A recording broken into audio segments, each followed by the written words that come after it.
Politicians, socialism will make you rich. 60 years behind the throttle, the new world is right on track. The United Nations Army will enforce their global plan. From Roosevelt to Clinton, they're traitors every man. Congress sold out the country, our treasury is broke. You can't redeem America with Federal Reserve notes. The ballot box quit working, the cartridge box is freedom's king. It's all over but the fighting, the fat lady's about to sing.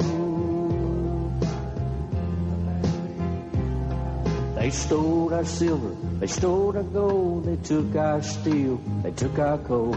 They stripped our trees and robbed our roads and sold our jobs to Mexico. Congress sold out the country, our treasury's broke. You can't redeem America with Federal Reserve notes. The ballot box quit working, the cartridge box is freedom's king. It's all over but the fighting, the fat lady's about to sing. You can call me a right-wing wacko, I read the writings on the wall. I also read the Bible, God's hammer's about to fall.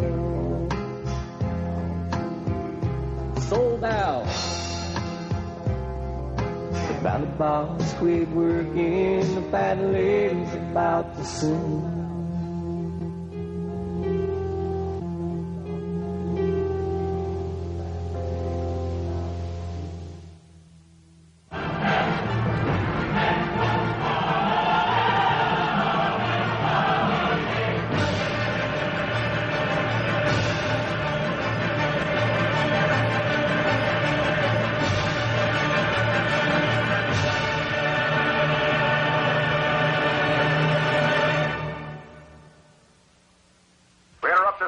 To bring you this important bulletin from the United Press. Flash, Washington. We interrupt our program to bring you a special broadcast. The German news agency... We interrupt this program to bring you a news bulletin from Washington. Special report. Verdict sparks violence. National Guard... Local governments almost have to go with their hat in their hand.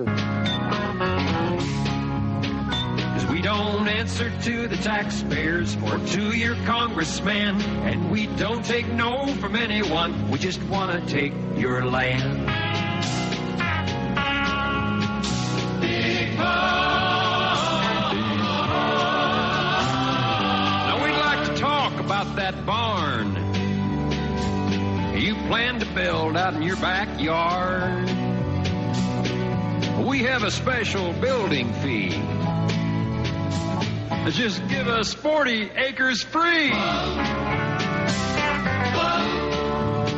Because we don't answer to the taxpayers or to your congressman, and we don't take no from anyone. We just want to take your land. And if you don't comply, we have ways to change your mind. We'll do almost anything to get our way. So just sign the dotted line. It's for the good of all mankind. Now, scheduled coming up in about 15 minutes, we're going to have Walter Burian on to talk about the biggest game in town, one of the biggest scams in the world, not just in this country. And frankly, you're not going to hear this anywhere else. We're going to be talking about the comprehensive annual financial reports. I actually have the comprehensive annual financial report from 1999, and this is from the Comptroller's Office, Carol Keaton Rhinelander, Texas Comptroller of Public Accounts, and this is a scaled-down comprehensive financial report. It's only 295 pages long, phone book size, though, compared to what it was in 1998, and you've seen us on the air with the 1998 comprehensive annual financial report. I tore apart the file room at my office today, dug through 20 boxes and couldn't find it, but in later shows we will have that. and you can go to the state free of charge and get 99, 98, 97, 96, going back 20-plus years, free of charge. They will give those to you. But never in the media, never in the press will you hear about the comprehensive annual financial report. 99's, 2000 isn't out yet, comes out a few months after the fiscal year ends, which is back in October, but it's still not out yet. They have the Capitol and the nice, fireworks going off above it. The year before that, it has the Guadalupe Mountains and cactuses and, pretty shot. No expense is spared. This comprehensive annual financial report is not as lavish as the previous comprehensive financial reports, and it does not give all of the numbers. And that is because of the pressure of myself and hundreds of other Americans in the media, in the alternative press, access TV, syndicated talk radio that is not yet controlled in many cases, reporting on this. You're saying, Alex, you're talking about a comprehensive annual financial report. I'm about to change the channel. Boring taxes. We know government's corrupt. We know they're pulling all kinds of scams on us. What are you talking about? Why should we care about this? Because it's the biggest game in town, folks. This is why your police are now wearing black ski masks. This is why they're getting armored personnel carriers. This is why cameras are going up. This is why they've put up microphones all over Austin, Texas, to little or no fanfare. This is why we're being wired for sound. This is why our driver's license have a digital thumbprint on them. This is why we're losing national sovereignty. Because, ladies and gentlemen, the comprehensive annual financial reports and states, counties, cities, water districts, school districts especially, all have these. And if you type in CAFR, or type it all the way out, Comprehensive Annual Financial Report, into a search engine, you will see thousands of links to counties, to cities, to states, and to the federal government bragging, going back over years. Stuff going back to probably 1990 is on the web. The federal government has a whole website on this, openly admitting this galactic-sized fraud we're about to expose yet again here on the air. Now, hold on to your hat, ladies and gentlemen. Strap yourselves in for what I'm about to tell you. And this is 100% proven from the state's own numbers, the county, the city, the feds, you name it. Let me give you an analogy to bring this down to earth. Let's say, hypothetically, I make $100 a week. Alex Jones makes $100 a week, hypothetically. But I tell my family, my wife and children, which I don't have, but again, it's a hypothetical example.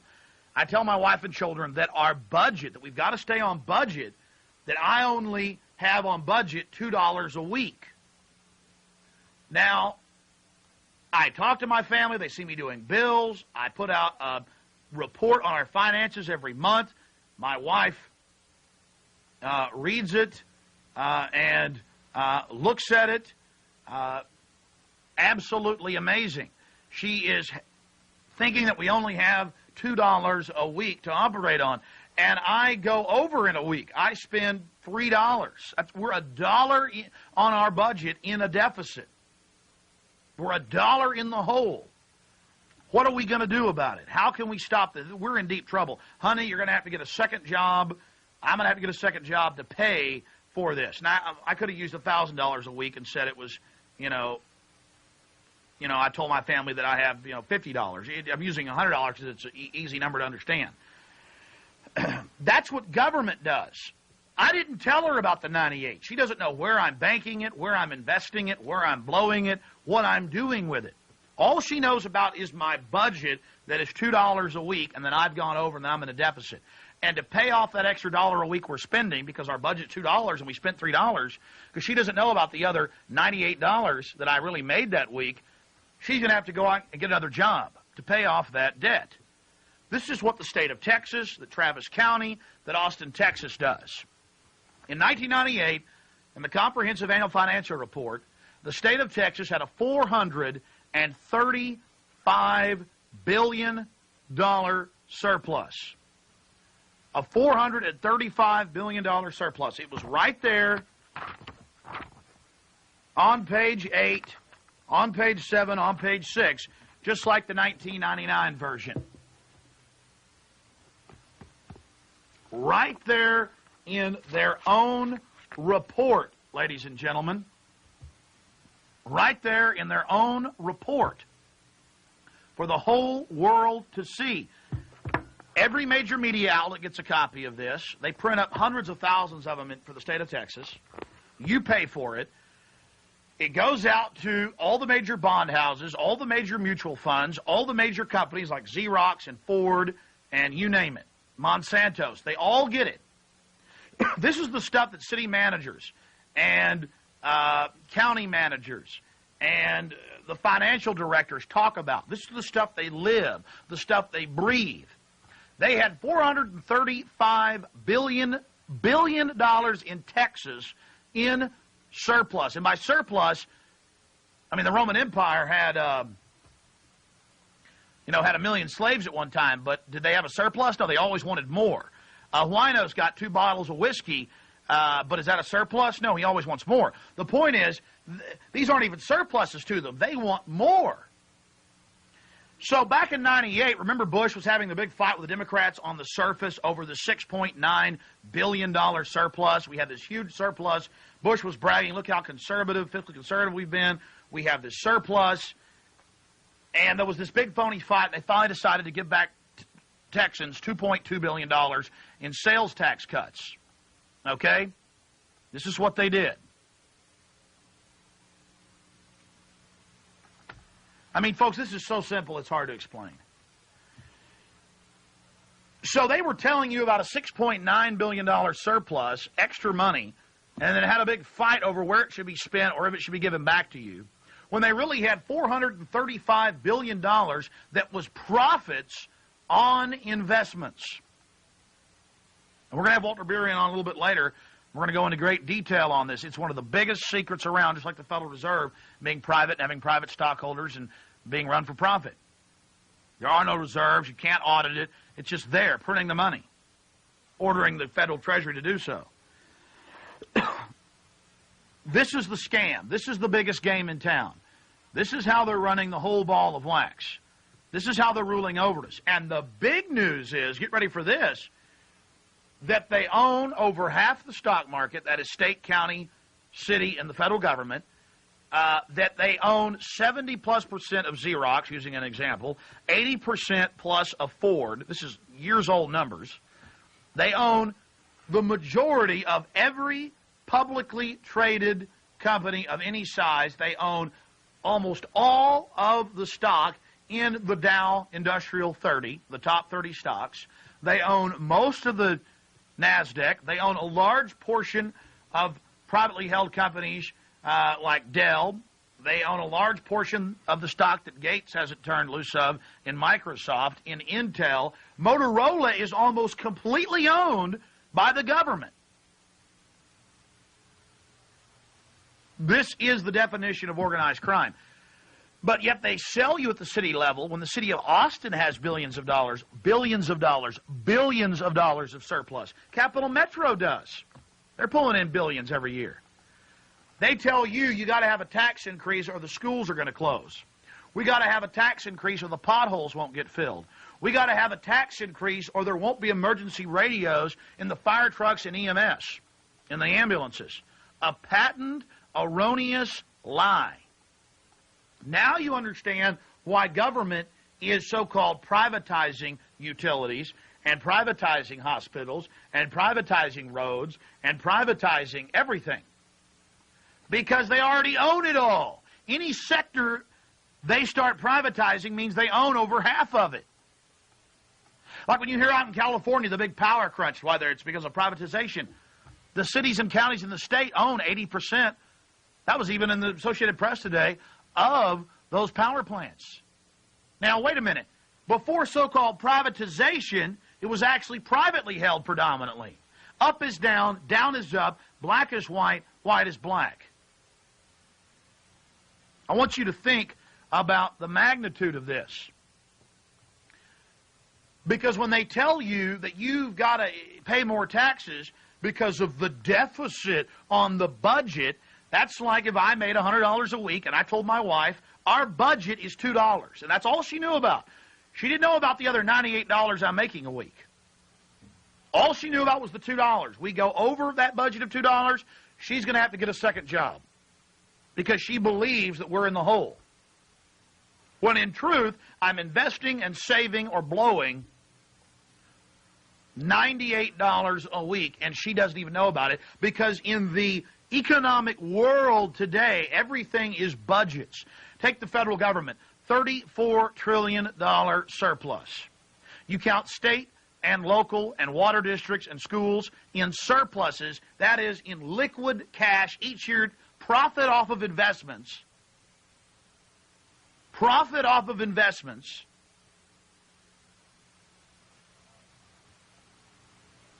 $60+ trillion, federal, state, local. Because the budget is the money they have coming in to pay the actual services. You'll take a state like New Jersey in 1989. $17 billion in bills and services and lighting and power for the government buildings, for the roads, for everything. They made $80+ billion in profits on investments. So you had $60+ billion being reinvested. It's an endless cycle.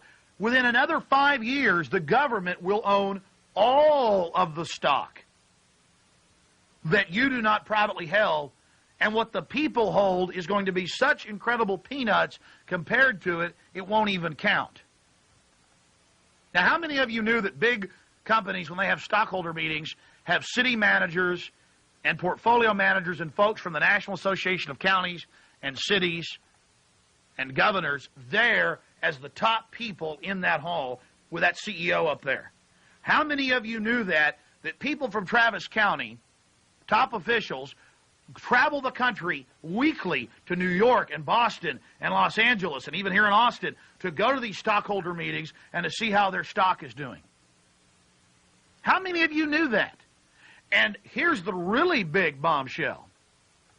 How many of you knew that with the $60+ trillion surplus that is going on right now with state, federal, and local, that you could have all the government services that are here, expand them according to population, expand them taking inflation into account? You have to understand, ladies and gentlemen, that we would never have to pay taxes again, never pay taxes again, and that we would get a yearly or monthly, depending on how we wanted it, annuity check in the tens of thousands of dollars yearly. Now, you don't believe that? Alaska does it. Alaska has a system close to what we're talking about. And their people this year got $3,000. And that's just a small bit of what the oil and gas revenue is that the state takes in. And the people don't even pay taxes in Alaska. 1 million people live in Alaska, and they're not even paying taxes, and they're getting paid by the government. And that's not welfare, folks. That's not, you can't have a man in the house, and we're going to break up your family, and you got to put your kids on Ritalin and Prozac, and then we'll give you enough to barely live in a rundown rat hole that the government operates. We're talking about money coming directly to you. We're talking about never paying taxes again, phasing taxation out in 3 years. What is the alternative? The alternative is to allow state, local, and federal governments, school districts, water districts like the LCRA, building their giant complexes everywhere, to continue to take your tax money and invest it in the stock market, buy actual companies, start their own businesses. I mean, think about this, and they'll run everything. They already basically do. Think about the magnitude of that. They're telling you you got to dig deep and tighten your belt to pay off the deficit, the federal deficit, when the feds have $30+ trillion in absolute cream off global investments. Forget the bills, things that they're slated they have to pay off in the future. All that's on the budget. They put all the losses, all the expenses on budget, and then tell you about the budget, and never talk about the comprehensive annual financial reports and what their actual cash gross annual receipts are from turnpikes and sales taxes and fines and fees and regulatory payments and all of this, and port authorities. The list goes on and on. Walter Burien was at the highest levels, running a large company in the World Trade Center, doing all of this stuff 10 years ago when he found out about it. When he found out, he's going to tell you the story. And I didn't believe Walter Burien 2 years ago when I found out about this. He's on the air saying, Texas in 98, let's use your state, Alex. He goes, I'm on the computer right now on the government's own websites. You can all check it out for yourself. Was $435 billion. And I'm like, Walter, that's not true. So what happens? Max, who's in the control room right now, goes down. Where'd you go? The State Attorney General's office? And he gets the 98 Comprehensive Annual Financial Report. This is the 99. And there it is on page 6, 435. Yeah, the Comptroller's office. $435 billion surplus. And we're reading in the newspaper every single day. We're seeing it in the paper every day that there was a $6.9 billion surplus, and there was a big fight over if we were going to get any of it back, and we got $2 billion back. So we got $2 billion back. They told us it was $6.9 billion surplus when it was really $435 billion. The city of Manhattan. The city of Manhattan, ladies and gentlemen, in 1989, with their own numbers, and I've seen them, had $1.2 trillion in cream surplus off the top. Not the stuff that had to stay in investments, not the paying for the schools or the buildings or leases or fines or fees or new equipment or paying employees. That's all a little bitty budget over here. Tens of billions of dollars for Manhattan. But trillions of just cream. No wonder the cops are wearing black ski masks. No wonder there's armored personnel carriers driving around. No wonder they're building prisons everywhere. We're basically their slaves, ladies and gentlemen. Trying to inform people. We're talking about the biggest game in town with the man that did the equivalent of proving the world was round, like Galileo. It's something so huge, so monolithic, documented by the states, by the counties, by the cities, but no one in the press, no one in the media will talk about it. Governments are running gigantic surpluses. They're buying up everything, most of the industries. We already used the example of Xerox and Ford. It's a total takeover. They're building their own little empires. I give you Walter Burien, and now a lot of folks are out there copying his work, and that's great. Former guy that did all the accounting for the Air Force and their investigations in accounting is now out there calling himself Kafferman, Kafferman.com. A lot of folks are coming forward on this, but this is the person that did it. And he did 2 hours with me on the radio today, and now he's joining us again for this Access television show. And I appreciate Walter Burien doing this. This is the only place you'll see this type of information, ladies and gentlemen. Walter, good to talk to you.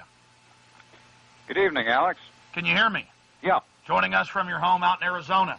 I want you to take a couple minutes out and just tell folks about Walter Burien, how Walter Burien found out about the biggest game in town, and who really runs this planet, and then later solutions to stop it. It's pretty exciting stuff. All right, going back about 10 years ago, I stumbled across the Comprehensive Annual Financial Report.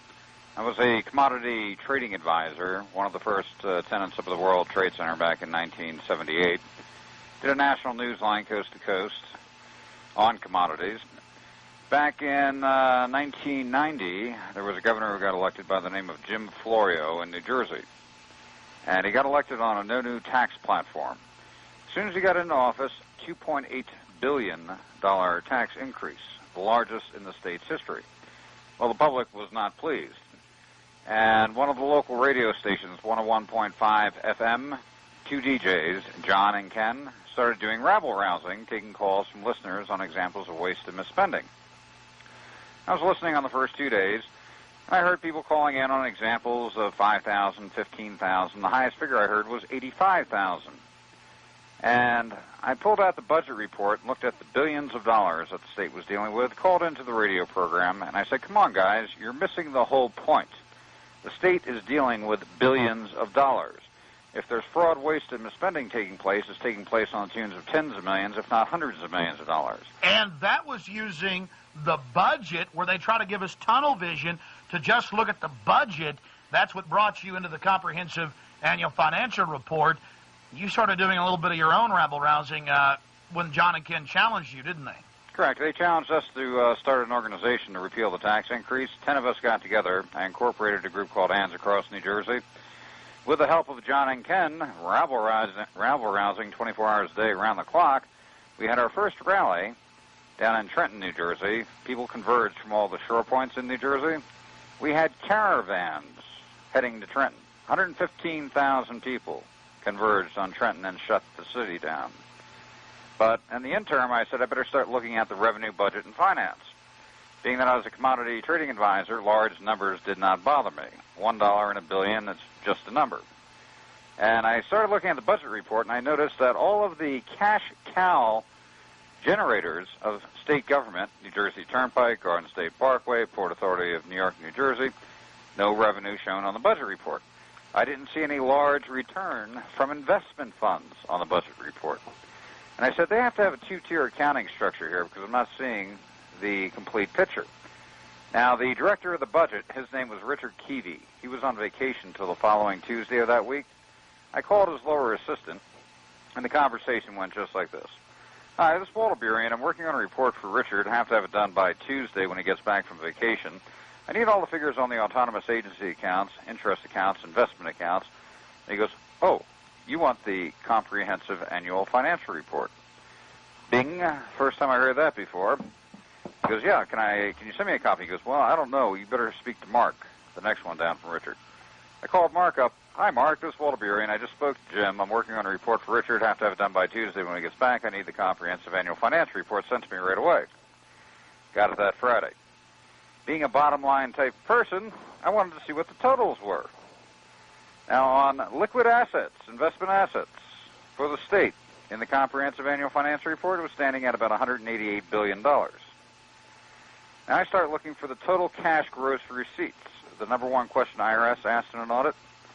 Found it on page 174 under cash additions, all agencies, all departments, all sources. Here's a state with a declared service budget of $17 billion that was bringing in $86,799 million in cash for the year. I learned the definition of syndicated organized crime right there on the spot and the principle of operation. The principle of operation was anything that was a cost and an expense, they left under the budgetary basis, and the public footed 100% of the bill for 100% of the services. Anything that was a profit center had the ability of being a profit center, large investment fund that generated substantial revenue, totally restricted by statute for no tie or inclusion whatsoever with a budgetary basis. And in New Jersey's case, they were bringing in $69 billion a year over what they were bringing in on the budgetary basis through taxation, fines, and fees. And for the lay person out there, boil that down for them. The difference between the budget and the real set of books, the comprehensive annual financial reports. Well, up until this point, and making this discovery, I always heard budget report. We have a shortfall of budgetary revenue. We have to increase taxes. Our budget is, for the school, for the police. We have to increase taxes. And the budget report is strictly the annual operating costs for that year. What they're bringing in, what they're supposed to be spending. It does not mention the total investments. It doesn't mention the total income, and it doesn't mention the total net worth. Just as yourself, Alex, if you're making $100,000 a year and your budget for operating your house was $30,000 a year, you could audit your $30,000 budget 100 times over, account for every nickel, dime, and penny. If you spent $29,000 this year on your budget, you'd have a $1,000 surplus.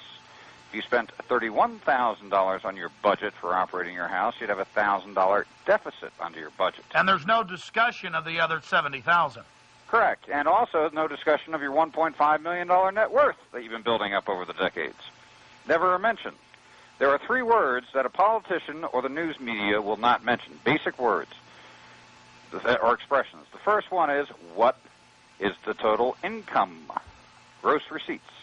Number 2, what are the total investments? Number 3, what is the net worth? And there's actually a fourth, which is very important. What is the growth?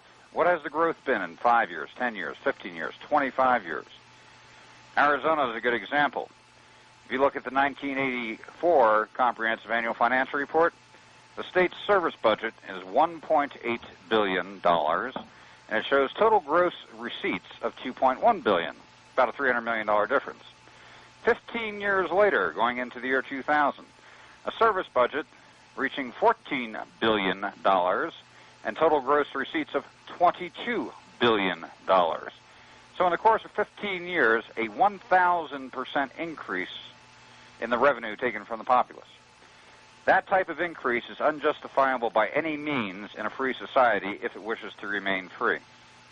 And the sound bites are thrown out to the populace, always.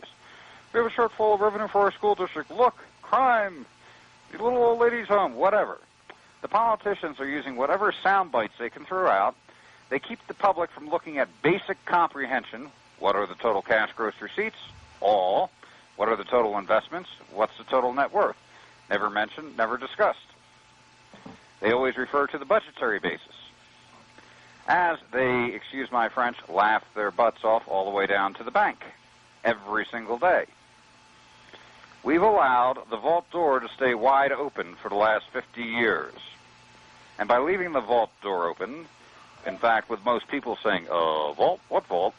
Those sharp little crackers, the ones running this show, okay, on composite government wealth in the upper echelon, you're not dealing with the Joe Six-Pack crowd betting $5 on Dallas. These are some of the sharpest crackers on the face of the planet who are quite ruthless, that have worked diligently to build their little empires within composite government and by use of the investment funds. And they know exactly what they're doing. They knew that they needed the cooperation of the syndicated media and education. The Comprehensive Annual Financial Report was created in 1946. Same year as the United Nations by the same people. Correct. It was a plan, an implemented plan to take over the wealth. And it's not a conspiracy. It's right here in Texas for 99 and 98, $435 billion surplus right there in it on page 6. But they were telling us that we had to increase taxes for the children. My point is, look at all the things they've done. The homes they've stolen, Walter, in the name of property taxes from old people that couldn't pay. The families that have been wrecked. Do a reality check, Alex. People busting down doors, raiding people's houses who supposedly haven't paid taxes, bank accounts being seized. All of this in the name of we got to run the government. We got a deficit on our budget. Meanwhile, you have this $60+ trillion today with state, federal, and local monies. And earlier on the radio today, we talked about how if we took that money, invested it with even a small rate of return of 4 or 5%, we could phase out all forced taxation within 3 years. And that's real math, real numbers. Instead, they're buying up everything. They're taking control. The big question is, Walter, where are they putting all of this money? The states, the counties, the water districts, the school districts, the feds. Where are they investing all this so-called surplus money? The list is too long to go through. And the example of Xerox Corporation. No one's seeing, so they have carte blanche to do what they want. The example of Xerox Corporation. I'm going to repeat a conversation I had with a heavyweight from California about 2 weeks ago. I briefed him on the aspect of setting up an annuity pension fund for the resident property owners and taxpayers, by which the surplus revenues are deposited into this account. Venture and enterprise projects, which the government owns, which no way they should own, like golf courses or real estate venture projects, are sold back into the private sector, and that money is consolidated into the annuity pension fund. And where overgrowth took place, downsizing where appropriate. I gave the example of Arizona and their growth. All 3 areas create a phenomenal amount of revenue. And that annuity pension fund is written in stone, having the set principle of operation of supplementing that city or county's budgetary basis until canceled. In other words, you can phase out all forced taxation. And in fact, with good, prudent financial management, you'll have a surplus occur where you can issue a dividend return back to the resident property owners on top of no taxation. Now, the heavyweight said to me, he goes, Walter, that is perfect. That's what should have been done a long time ago, but it's such a massive structure. How do you ever possibly plan on implementing such a structure? My response to him was, I said, it's already been done.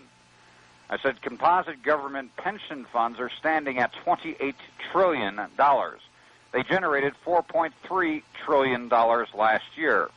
Total taxation in this country, federal, $1.8 trillion. Take all local taxation, about $1.6 trillion. You're standing right now at about $3.5 trillion in total forced taxation in the entire country. The government pension funds generated substantially more than all taxation in this country. Through administrative action, you can establish the exact same program for elimination of all taxation in this country and implement it within 3 years, and in most cases phase out all forced taxation in this country. Now, Walter, the point I made on the radio today is people are addicted to their paltry little government paychecks, to the chicken feed we're given, the money they're using to break up the families. Can't have a man in the home. If you don't have a man in the home, we'll pay you. We'll put you in a nice slum. We'll ship in drugs so we can put your sons and daughters in prison. This police state system, people want their chicken feed. They want it. Even at the current numbers with a $60 trillion surplus with state, local, and federal governments telling us they're actually running deficits when their own documents that they circulate amongst themselves brag that they basically rule the entire country and own almost everything, we have to make the point to people that even if nothing was downsized, even if things were expanded for inflation, that if this money was invested, even at a low yield return, we could phase out all forced taxation in 3 years. Now, if you sold off the golf courses and the hotels and the motels and made the government dump these stocks and the rest of it, then what you would have is enough money, like they do in Alaska. Last year, people in Alaska got $3,000 apiece from the government, a paltry part of their oil and gas revenues that the state government was getting. Now, I mean, for people who don't understand what we're saying, let me boil it down to you, folks, one more time.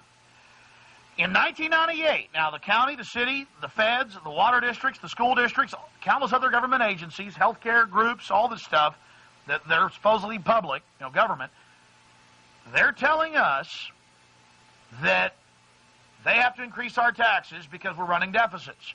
Then you read their own lavish reports, and all of them put them out because they trade these amongst themselves in this big empire building. They're all bragging to each other that they've got the biggest empires. Texas does it right here in this year's report from the comptroller.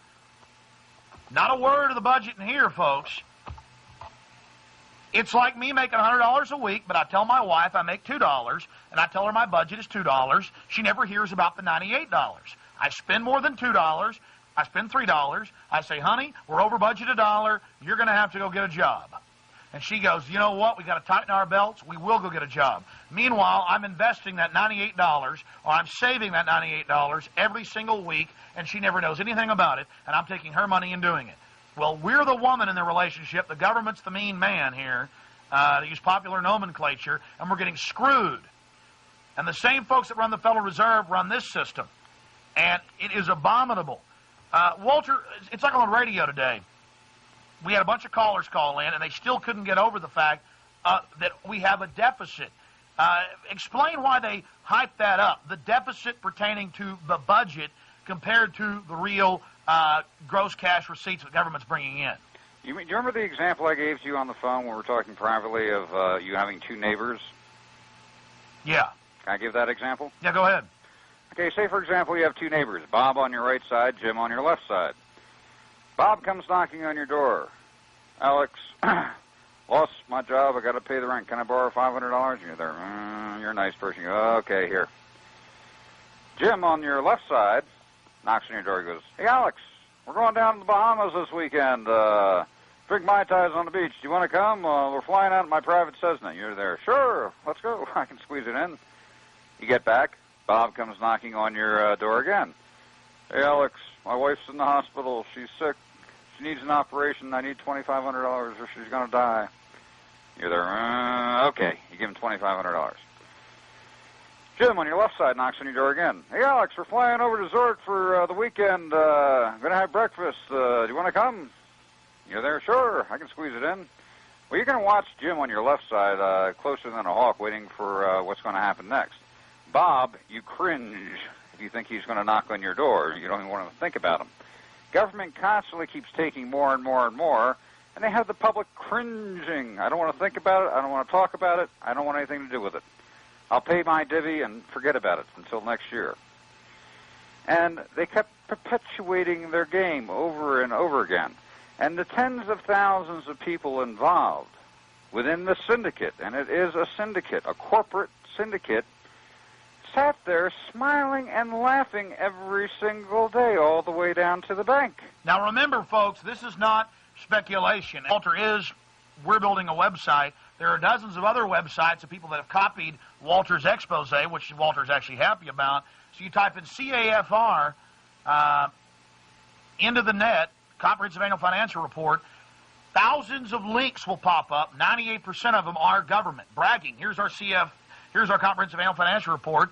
Counties, cities, water districts, the feds bragging about how they own 70+% of Xerox, how they own most of Ford, how they own most of Dell, how they own most of Coca-Cola, all of these publicly traded companies. It's a sick joke.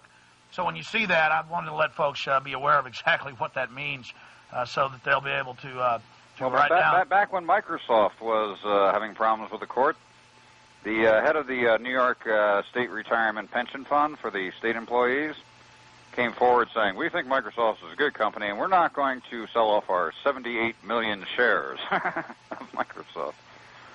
You know, in Texas, I think it was Austin or Houston, the Board of Education last year, or about 2 years ago, Disney had made an objectionable film. Austin, and the Board of Education said, we're going to divest ourselves of our multi-million-dollar holding in Disney. And the public's saying, what are you doing with $40, $35 million in Disney? How much do you have in other stocks? You know, the bottom line is we left the vault door open, and a runaway freight train just started building up more steam, more momentum.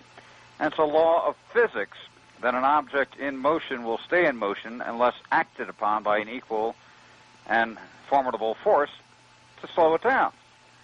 And the good point here, Alex, they implemented this program in 1945.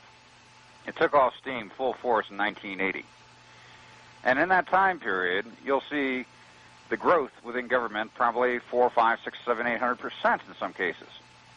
And they built a phenomenal... All right, ladies and gentlemen, we're back live. We've got Walter Berian on the line with us. We're going to recap who Walter Berian is, how he got involved in this, and exactly what we're talking about, and then launch into some case point examples of this biggest game in town.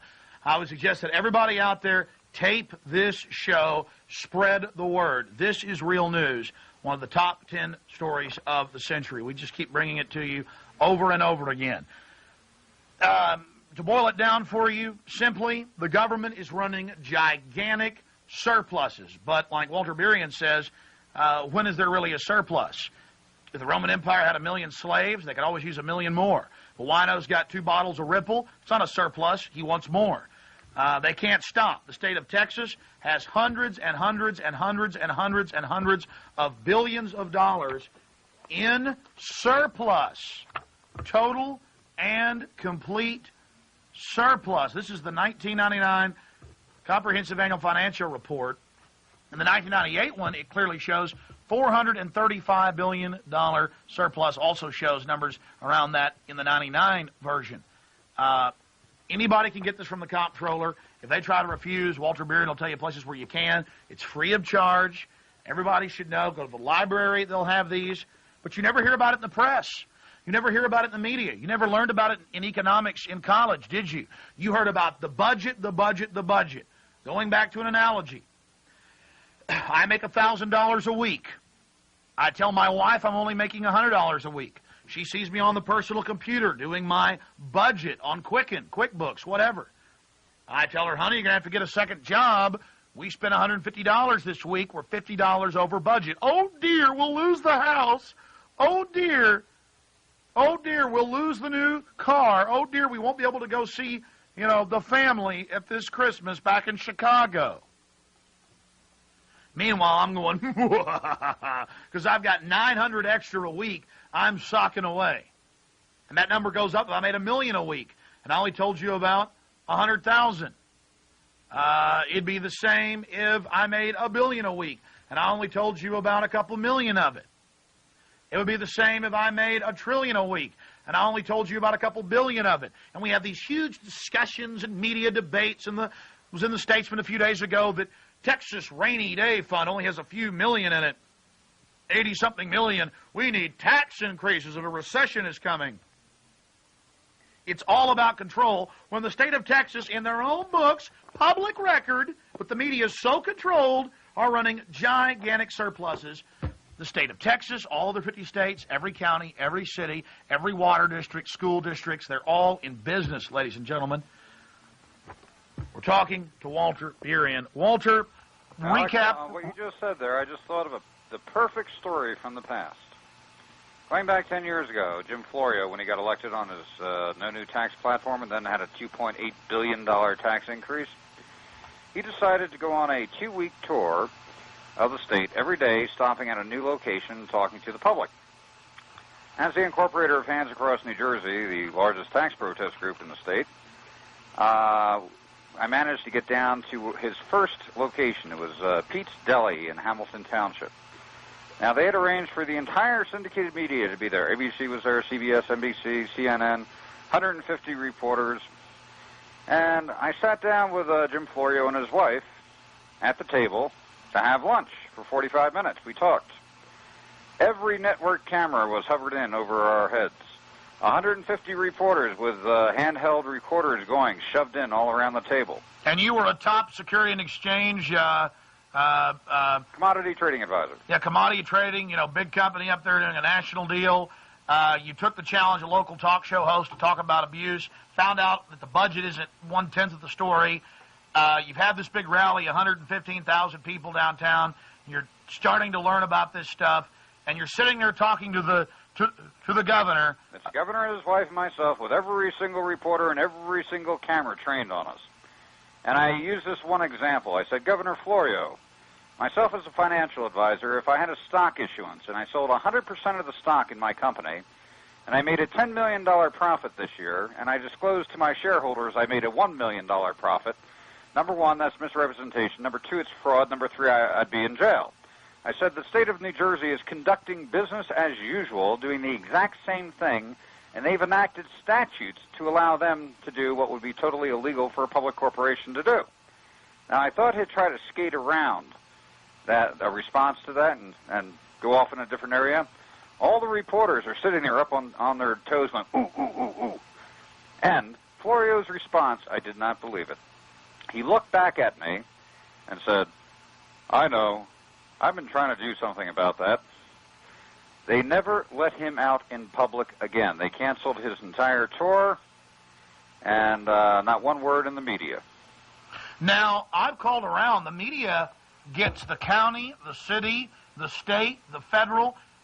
The newspaper, the Statesman here in town, every year gets a stack of these from around the country. And they have for 25 years. Why would the major networks and the major newspapers, why do they want these? Why do they get these, but don't tell us about them? Because they are in 100% partnership with the game. When I learned this 10 years ago, that was my question. I was a commodity trading advisor, did a national news line, right in the middle of New York, in the hub of things. I never once heard of the Comprehensive Annual Financial Report, and I said to myself, why? Did I not hear it on a TV show, the evening news, a talk show? Zilch, nothing. And here is the Holy Grail, the Bible of accounting for government. My first step was I called the mailroom of the Department of Treasury to find out who it was sent to. I found out it was sent to every dean of every college. It was sent to every editor up and down the East Coast. It was sent to the CEO and every one of the directors from ABC, CBS, NBC. Now I'm starting to get mad.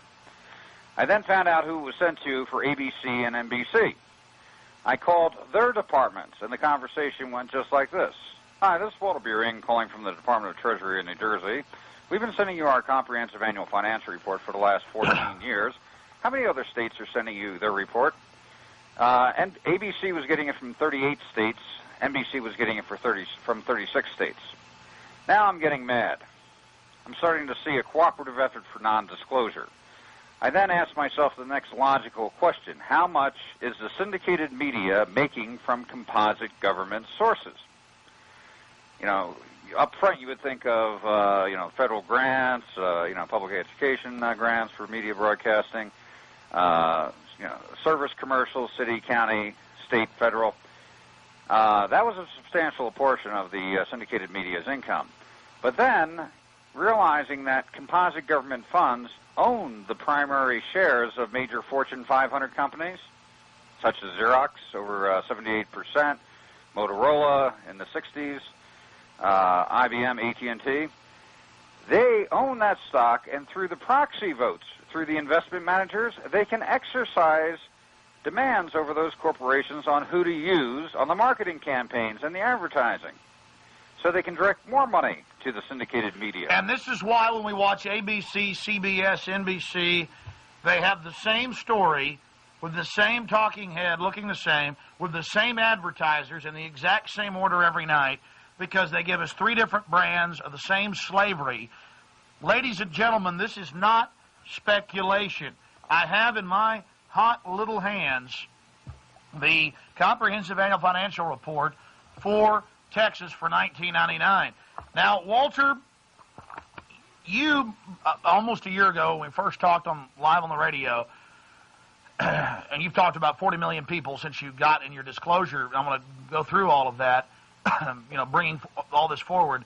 You said get comprehensive annual financial reports from 98 and before, because you said that now, because of your disclosure, they are starting to even try to water those down. My 98 one clearly says $435 billion surplus. That is just the cream off the profits of their investments, not even all their investments. And now it's only got 60-something billion. Now, I went and checked out what you said. You said it a year ago. You said it today on the radio. You said that the 99 reports that were coming out. Take a look at 96. Well, the point is, they're on to what you're doing. They're on to the fact that you're on to them, that people are waking up. How are they manipulating the reports? I mean, they say we have a little surplus now in Texas, $4 billion. They said it was 6.9 back in 98. But still, it's, 60-something. Look at 96's report, and you'll see they listed the transactions they handled for local government. Well, that's my point. This book has gotten smaller.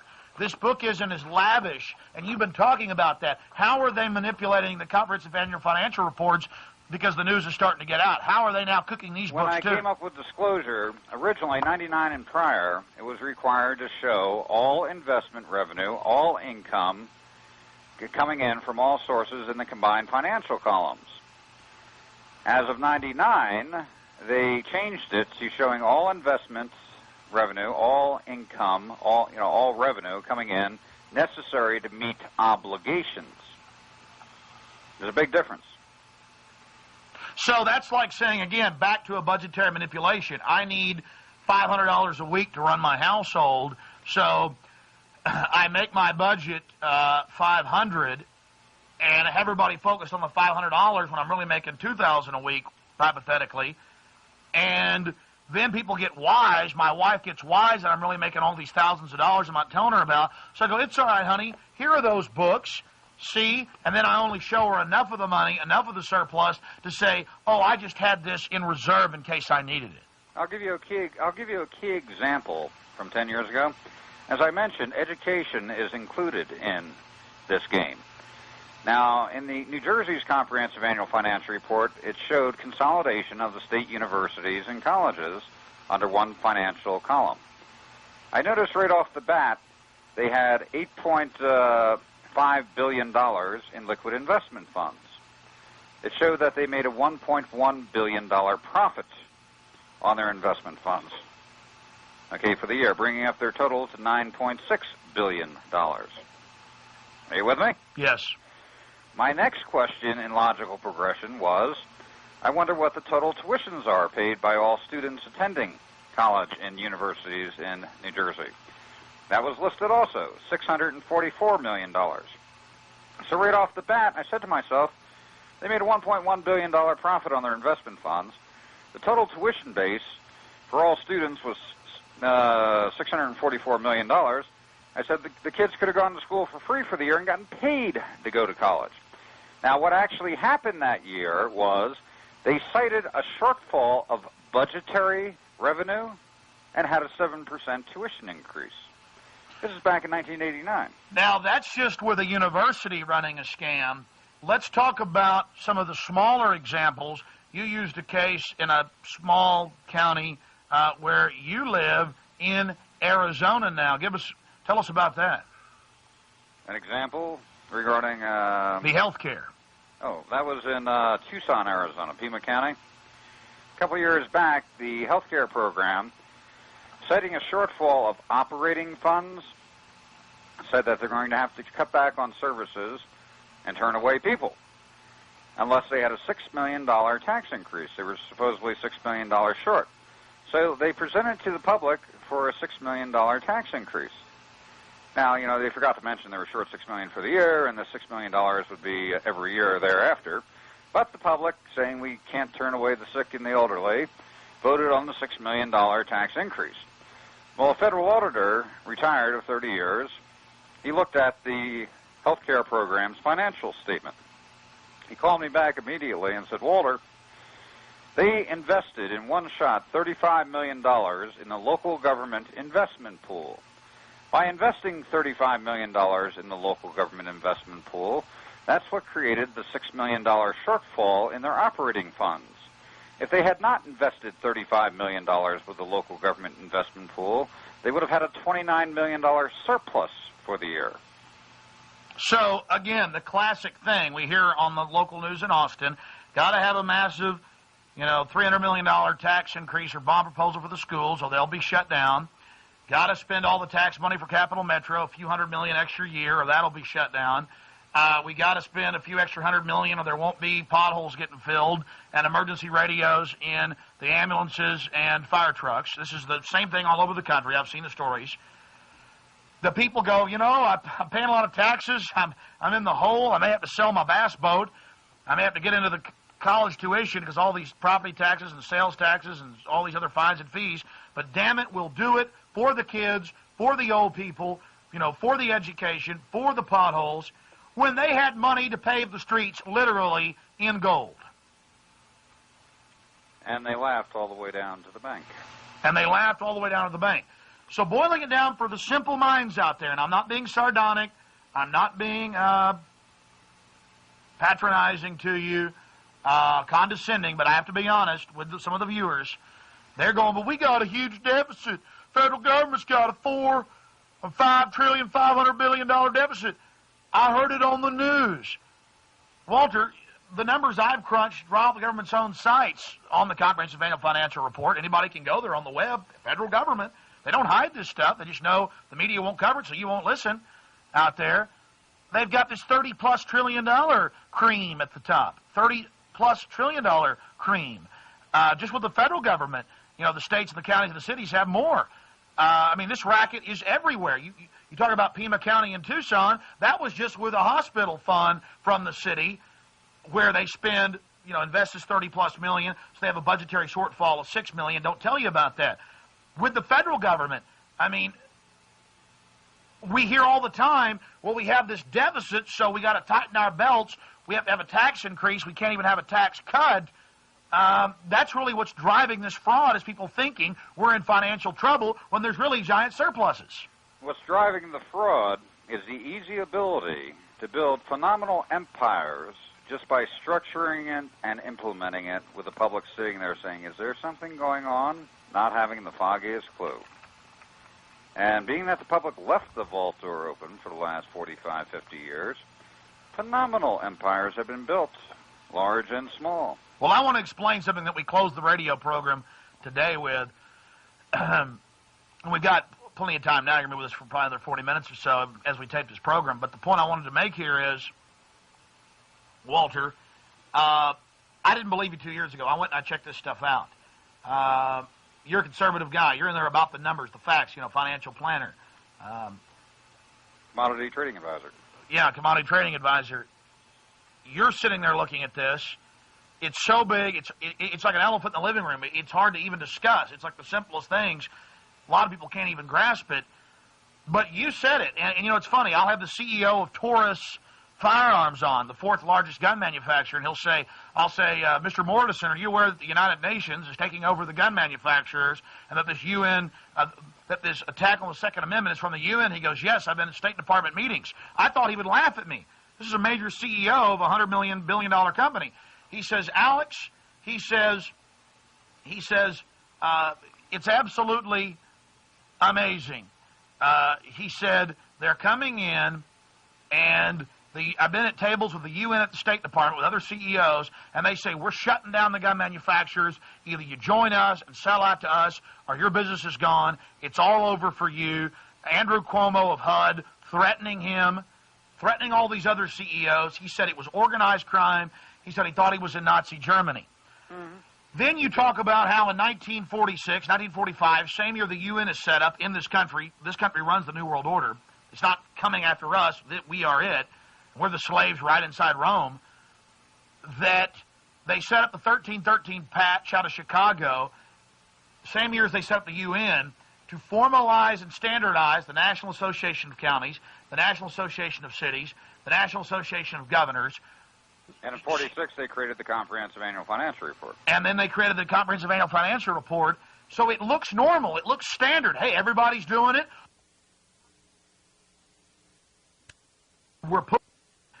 And then they go in and buy up all the corporations with our tax money and build their own empires and control it. You know, you have the communism and the socialism publicly being funded by the Rockefellers to consolidate power overseas, where they couldn't take people down, where monarchies wouldn't play ball with them. I mean, it's the same thing over and over and over and over and over and over again, and now it's all coming together. It's all coming down. You talked about how you crunched the numbers of the states with the highest tax rates, the biggest governments, the biggest surpluses, with gun laws. Tell the viewers about that. About 4 years ago, I did a little chart comparison. I looked at states with the least stringent gun laws, and I looked at the states with the most oppressive gun laws. I made a chart, least at one end, most oppressive on the other end. I then looked at the states with the most taxes, fines, and fees levied per populace, and the state with the least taxes, fines, and fees levied. Put them in order, made a chart. Well, guess what? If you put the charts back to back, an exact parallel. The more taxes, fines, and fees extorted from the populace, the most oppressive gun laws possible. The least amount of taxes, fines, and fees extorted from the populace in a state, the most lax on the gun laws. Exact parallel. Elaborate on that. Well, if you go into a state where, like Vermont or Montana, very low taxation, least oppressive, even though they're catching up with everybody else, they had very lax gun laws. If you go into a state like New Jersey, where the public is being extorted from any which angle and shape and form from all areas of government, city, county, and state, and the police and the judicial, maximum fines, you have the most stringent gun laws possible in this country. So it's simple. With financial slavery, with total governmental/private fraud in basic fascist collusion, with this type of development, you're going to have a disarmed population. Hence, Hitler was for gun control. Stalin was for gun control. Mao, they disarmed the slaves. Hence, the United Nations is for gun control, because it was founded by the very banking interests that now run this nation, that run this world, openly funded by them, the same people that set up Patch 1313 in Chicago to start the National Association of Counties, the National Association of Cities, of Governors, of Mayors, of County Commissioners, to standardize the policies. And here's a very dangerous point, Alex, being that they have already accomplished control and ownership of the wealth of this country from the public now becomes a liability. So it is in their interest right now to eliminate a good chunk of the public. Because they now own the wealth. They control the wealth of this country. I was on some of the financial sites, Morgan Stanley, Dean Witter, and others this weekend doing research on that. And they have composite indexes on there, what the fastest growing part of the economy is. Until a month and a half ago, it was still tech stocks, the internet. Number 2 had always been prison industry. Walter, it's now number 1. They're building prisons everywhere. They're militarizing the police. If you look at the prison industry and the court system, it is the most profitable corporation in this country. The court system and the prison system generates more money than 10 of the largest Fortune 500 companies in this country. Put together. And that's another public number. I mean, folks, the fact is they have convinced you that the government's in trouble, the state, the local, the water district. They need more money. They need more regulations. They need more taxes because they're bankrupt. When in truth, they own 78% of Xerox, 60% of Motorola, every major traded company, all of the Dow 30. You've looked at the Dow 30. What percentage of the Dow 30 in the aggregate do state and city and federal agencies own? You're talking, if you look on an individual basis, stock by stock, composite government wealth right now is the market. We're talking probably about in excess of 70% of the ownership is controlled by composite government funds. The public is insignificant in the marketplace. And you looked, and to use a case point example, the city of Manhattan. You've got those numbers there. I know you did today on the radio, and I, after the show, went and actually checked it out. It's right there. They brag about this. In 1989 or 1990, you looked at Manhattan, not just states with hundreds of billions. What did Manhattan have, the city of Manhattan? On my progression, after looking at the state of New Jersey, I looked at the state of New York. And the state of New York had approximately $535 billion. And then I got the city of Manhattan's report, which covered the boroughs, Bronx, Brooklyn, Queens, and so forth. They had $1.2 trillion, more than the entire state had on their books. And that's in cream. That's in private investments. And also, a couple of years later, Manhattan was crying poverty and had a tax increase. And then you look at the bailed out by the feds, supposedly. And you look at the so-called. Let's use another example for folks. Let's throw it all in their face. Orange County. Orange County. You had a couple of slap-happy investment managers who were playing around with derivatives and got their fingers burnt. They lost $1.3 billion of the money. Wow, a county just with derivatives, the most speculatory, dangerous thing in the market. Just $1.3 billion, just a county. The derivative market, as said by Alex Greenspan several months back, he said he was concerned being that the derivative market was up to $80 trillion. And the government is the primary player in the derivative market. But Orange County attracted all of this attention. Now, one person happened to stumble across Orange County's comprehensive annual financial report. And he looked and he saw that they had $16 billion in profitable investments. They were only talking about their losing transaction. But they couldn't control the media on that. It was out for a while that they lost $1.3 billion in a very speculative area of the market. But they had to have a tax increase, almost went bankrupt, so the people had to pay more, almost like that was done on purpose when they really had tens of billions of extra that was profitable in the market. There's an economist by the name, and he owns a bank, Anthony Hargis, out in California. He looks at comprehensive annual financial reports, determines that local government's cash position, and determines how long could they operate, existing from their existing cash without charging one nickel in taxes, fines, or fees. Now, in Orange County's case, when they were crying bankruptcy, they could have gone on for another 11.9 years, performing the exact same services without taxing one nickel before they ran out of cash. And that's not taking into account if they invested the tens of billions of surplus dollars in that one county and then took the surplus of that and reinvested it. And if they didn't do that, they could have taken it and paid dividends, that's checks, to the property owners. Well, the bottom line, to cut to the chase, is if the public at this point in time unifies with basic comprehension, if you capture 10% of the population with basic comprehension, you can administratively restructure government at this point in time to phase out all forced taxation in this country. Well, Walter, I want to stop you. I want to get to that a little bit later. because for people that have just joined us, the audience gets much larger as the show progresses over 2.5 hours. I want to recap who you are, what we're talking about, what's happening, and why this is so important. Folks, I know when you hear about budget or money or taxes, you tune out, you're sick of it. It's been designed that way. You think government is bankrupt, in trouble. In truth, they are the most opulently rich and controlling class around. They are merged with private industry, and that's why the mainstream media won't even begin to talk about it. I want to briefly recap, Walter, exactly what we're dealing with here, and then I want to talk about the amazing solutions that you and others have and that will actually work. Well, the bottom line is your listeners now know why Gorbachev went Democratic. People think they're free and put a lot more weight on their back. More money, more control. And you talked about if the American people were a gerbil, what are we doing right now? Well, we used to give the expression, the way the system works is they keep the chipmunk running on the treadmill, chasing the carrot.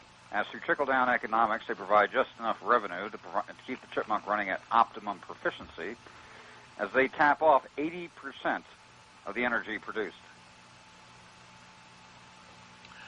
And I also had my own little analogy, and I think I'm going to put an editorial on the website or maybe make T-shirts up of it, talking about the massive government, how big it is, what it controls, 70% of the market, 70% of the companies. Alex, just one quick notation. I noticed 45% of the revenue is invested internationally. They get some of their best rates of return on the international companies. I went shopping for Christmas. Every item I picked up said made in China. You now know the reason for NAFTA, GATT, the whole 9 yards. The government funds are investing with the international corporations, producing the product at 10 cents on the dollar and selling it back at 40 cents on the dollar here in the States, accentuating their profits. And we're talking about water districts, counties, cities, the states, the feds, Texas with a $435 million surplus every year that keeps getting invested into the trillions, and they're telling you that they're broke, ladies and gentlemen. Walter, talk about how China and its 1.25 billion slaves fits into all of this. China? You were talking about the investments over there through the companies owned by the government. I'm breaking it down. Just saw the composite government funds in their notes section. They usually authorize about 10% of the revenue invested with a group called the Asian Development Authority, and 10% of the revenue invested with the African Development Authority. And if you look at a comprehensive annual financial report, especially on one of the investment pools or one of the large government pension funds, it breaks down exactly where the money is invested, who's holding what, and the dollar amount. Everyone should get a copy of their state retirement fund for the state employees. It breaks down where the money is invested. And they'll see the majority in international stocks versus U.S. stocks at this point in time. The growth factor is more for international. In fact, a lot of retirees and folks out there saying, hey, leave it alone. The system may be corrupt, but it's my pension. Explain that you have giant surpluses out of the pensions that are being invested that they'll never see. Arizona, the total actuarial liability for all state retirees and participants in the plan for being 100% funded, all active employees and retired, required $14.5 billion. The current fund balance is verging on over in excess of $32 billion. The employees will never see that money and never benefit from it. The Arizona legislature a couple of years ago, being that the employers, the cities, the counties, the school districts, and the employees were contributing to something where no way they should be contributing one dime, and in fact they should have been getting substantial refunds back, they passed their own internal statutes to make the pension fund strictly participatory, requiring a minimum of a 2.18% contribution from the employee and the employer. So the government employees are getting shafted in many cases also. So recapping, Walter, again, using the example of the comprehensive annual financial report for, give me a close shot, guys. Thanks. I want to say the crew's doing a great job.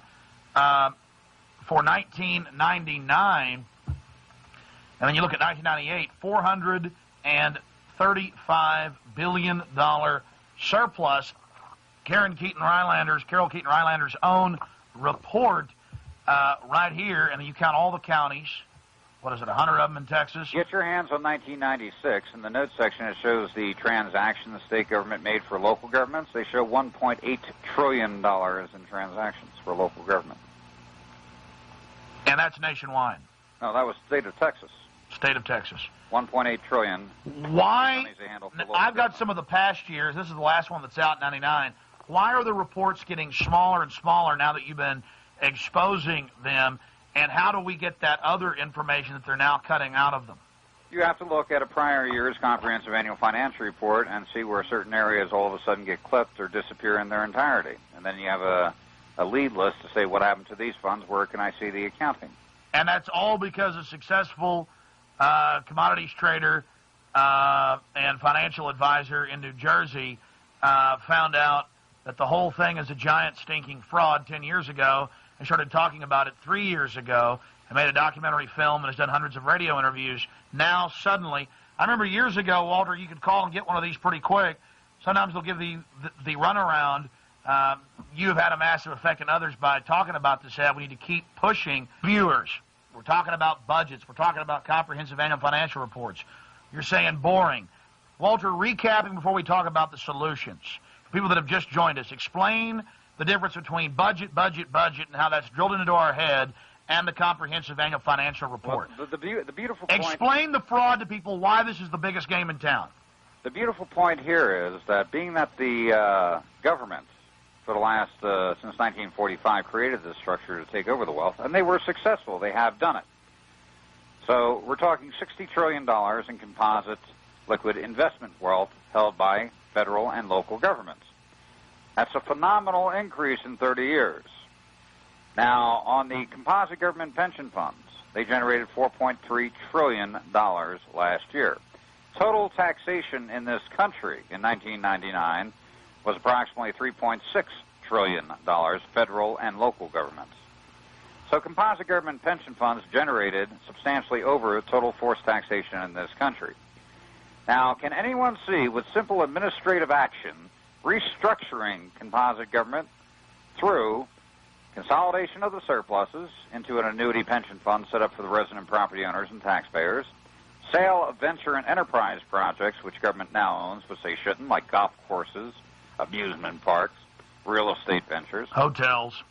Sell it back to the private sector where it belongs. That generates a phenomenal amount of revenue for consolidation into the annuity pension fund. And where overgrowth took place, downsizing, because they're collecting the money to pay for that excessive growth. So with downsizing, that revenue becomes available for allocation into the annuity pension fund set up for the resident property. Yeah, we're about to get to that. The solution is $60 trillion in investments and cream and private that just keeps rolling. They've got 70% of the stock market. That is governments, state, local, federal. They're militarizing the police against us, treating us like slaves, squeezing us, saying they need more when they basically already own everything. Even your mortgage is predominantly owned by government interest. I like to use one example, Alex, which is very simple and very basic, but 100% true. If every one of your listeners had an 11 and 12-year-old boy, and they gave him carte blanche to write their own allowance check each week, and you made $1,200 a week, within no time, they'd be cutting a check for $1,000 a week.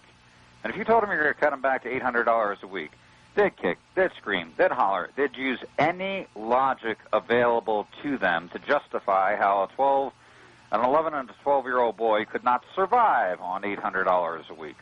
There is no difference here whatsoever. You just have bigger boys and sharper players. But recapping for those that are just joining us, I know you've gone over this 1,000 times, Walter. The difference between the budget that we always hear about in the press and this big secret, the comprehensive annual financial report that all the media and everybody else at the corporations know full well about because the government is their owners. Well, the bottom line is the budget is strictly the annual operating expenses, what they're going to spend for the year and what they're going to bring in for the year. So all of the losses are there?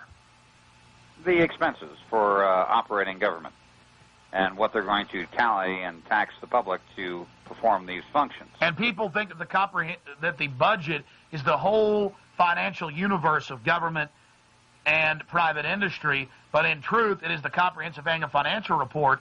Isn't the second set of books, it is the books. Correct. The Comprehensive Annual Financial Report will show the budget. They call it the General Purpose Fund, and it'll show everything else, all other income, the investments that have built up over decades and decades, the net worth of that government. You know, if you lost your job today, Alex, okay, how are you going to pay for your budget, for your house? Well, I'd have to work for another radio network. No, you couldn't get a job. You were disabled. If you had an investment fund, say built up over the last 20 years, equal to $1 million. Well, see, I'm not like the government and these private corporations that work together. I'm not out there with cops squeezing people for money and taxing the daylights out of folks and all of this. I don't have any money. I did a little logistical survey, even in my own hometown here in Prescott. I looked at taxes, fines, and fees levied against the public in traffic fines via population 20 years ago versus today. 600% increase per population. It's a revenue-generating venture. I mean, if you could pull people over and clip them for $100 any day of the week, you become a millionaire overnight, correct, Alex? Yeah. And you hire the cop. Well, hold on. You hire the cop. Now they're only hiring cops with low IQs. That's even been in the news. You hire a cop that'll go out. You pay $30-something grand a year. He generates you $1 million.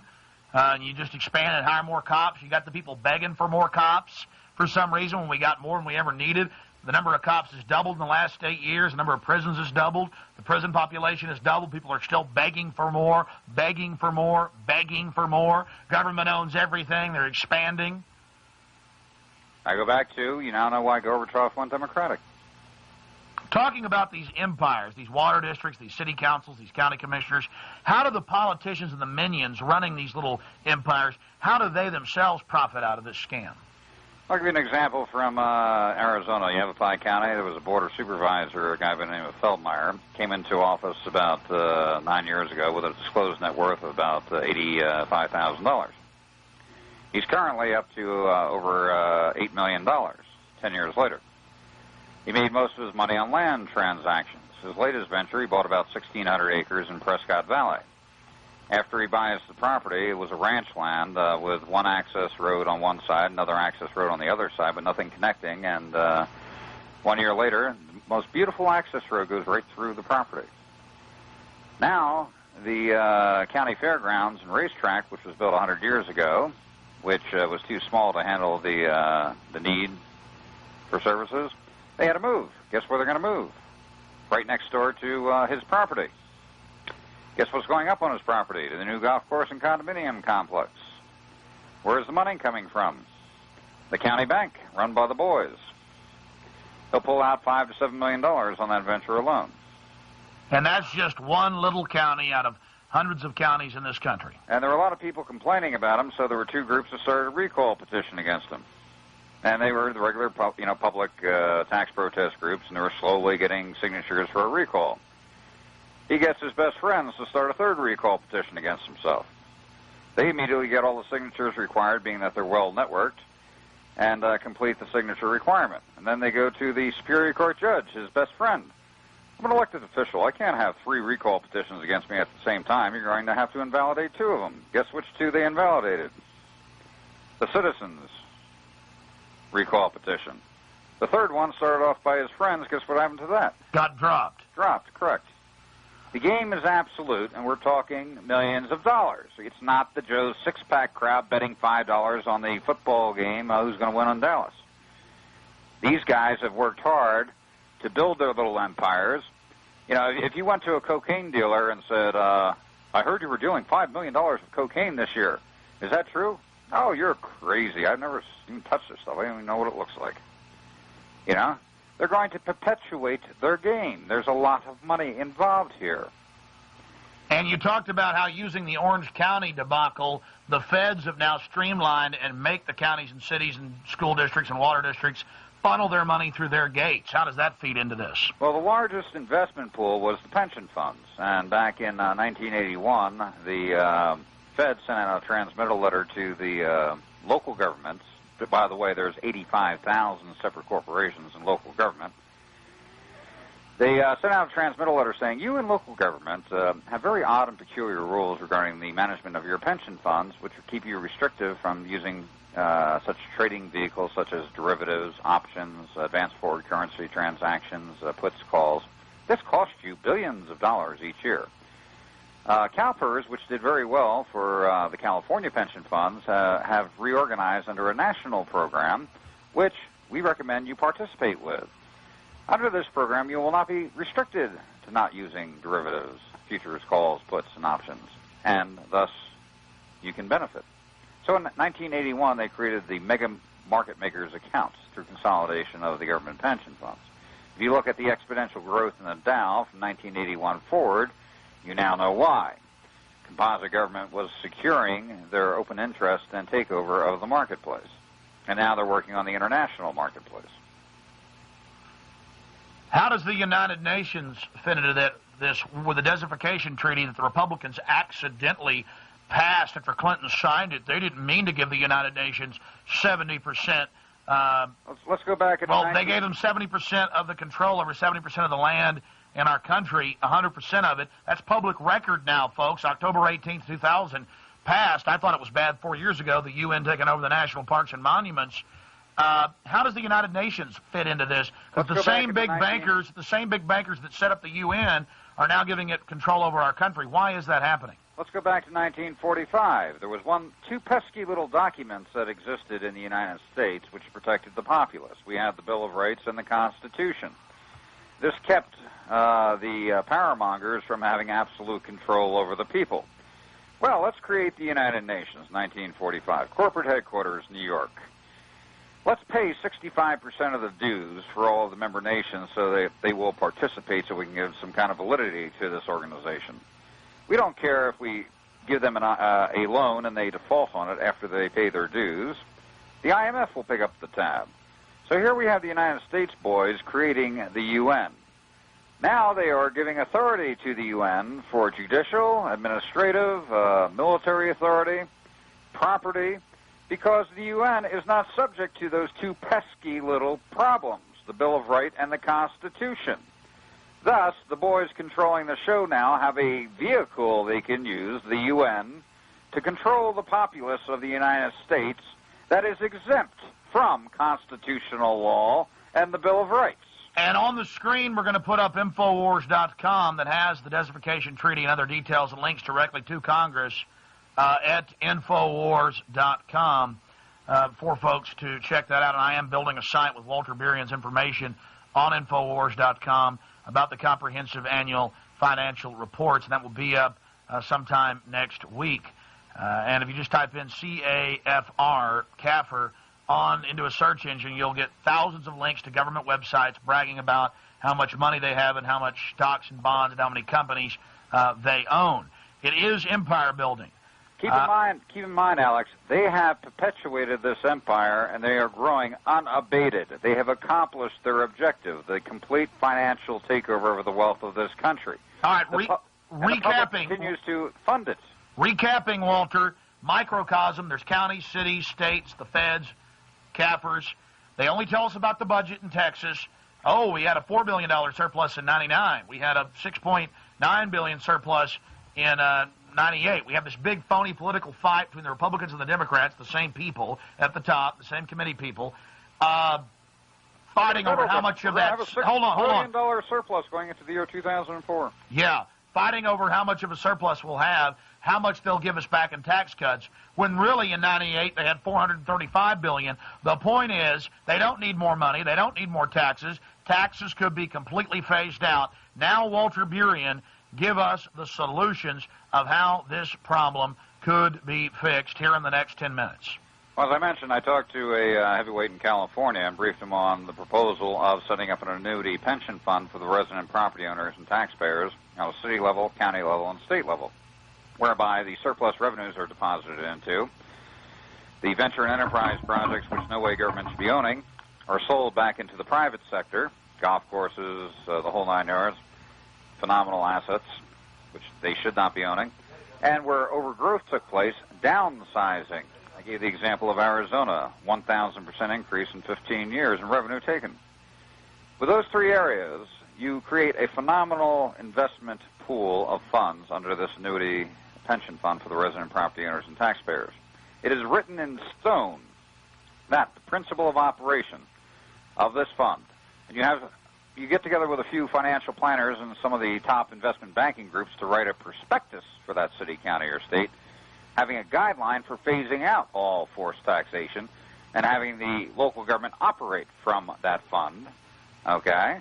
You have the ability of phasing out all taxation in that city, county, or state, and under good, prudent financial management, providing a surplus there whereby the local residents and property owners get a dividend return on top of no forced taxation.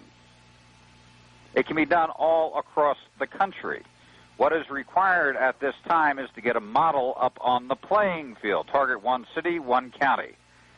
County would be better, because if you pass it on the county level, every city within that county becomes subject to following the principle of operation of the restructuring under the authority of the will of the public. Now, Walter... And he said, this is a massive structure, Walter. How can you possibly implement it? It would take so much time. And my response was, it's already been done. Now, Walter... government pension funds generated $4.3 trillion last year. That's more than all forced taxation in the country. Now, Walter, before we get back into the solution, I want to remind people of the fact that not everyone in government is even aware of this. In a county, in a city at the lower level, who are the players that have to be aware of the full nature of the constructive fraud of this organized crime syndicate? Your city manager is going to be aware. The treasurer of a state will be aware. The auditor general of the state will be aware. The investment banking groups, they're quite aware of the resources. They're constantly bidding to get the money to manage. The best place to look is the Auditor General's office. He gets copies of every single report submitted by local government. So if the city of Austin is refusing to give locals a copy of their comprehensive annual financial report saying, what is that? I don't know what that is. I never heard of those. Yeah, you can call the Auditor General's office and they'll say, well, I'll use an example. I'm making up a name here, but Jim Miller produces this for the CPA firm of Smith, & Barney, and their address is, and their telephone number is, and they've prepared the report for the city of Austin for the last 5 years. And I don't know exactly who prepares it, where to get a copy, and when you go back to your city and they play dumb, being that you said that, a year and a half ago, I got a call from someone in Pennsylvania. They said, I just spoke to my congressman. I'm good friends with him, and he never heard of this before, but he's going to look into it, and he said he will definitely take some action on this issue as soon as he finds out about it. And, I kind of smiled, and I said, I'm going to put you through on a conference call. I called the mailroom from the Department of Treasury in Pennsylvania that put out the report, and I just basically said, this congressman, it was like about a 4 or 5 term congressman. How long has he been getting the report? Well, he's had it sent to him for the last 8 years. Where did you send it to? We sent it to his office, except for 2 years ago. He was on vacation in the Bahamas, and we sent the report to him in the Bahamas because he wanted to get it while he was on vacation. So here is the congressman saying to his constituent, I never heard of that before. I'm going to have to look into it. And here I confirm to the person that the person's been getting it for 8 years, and in fact specially requested the report to be sent to them in the Bahamas. Now, we're about to get back into the solution. For those that don't know what we're talking about, the budget is one small little thing. What government spends in the services, whether it's checkpoints or stealing your children or cramming Ritalin down their throats or actually paving a road like they're supposed to do. And they say, if you don't give us all your money, you're not going to have the roads paved because we're broke. When in truth, here in Texas in 98, $435 billion cream surplus after everything they'd spent just sitting there. 435. When they cry poverty, saying the road has to be improved, we're going to have a bond issuance of $150 million to pave this road. And I always thought the public was funding that $150 million. When I started looking at the revenue flow, they're using their own investment funds to fund their own bond issuances, locking the public in under more debts.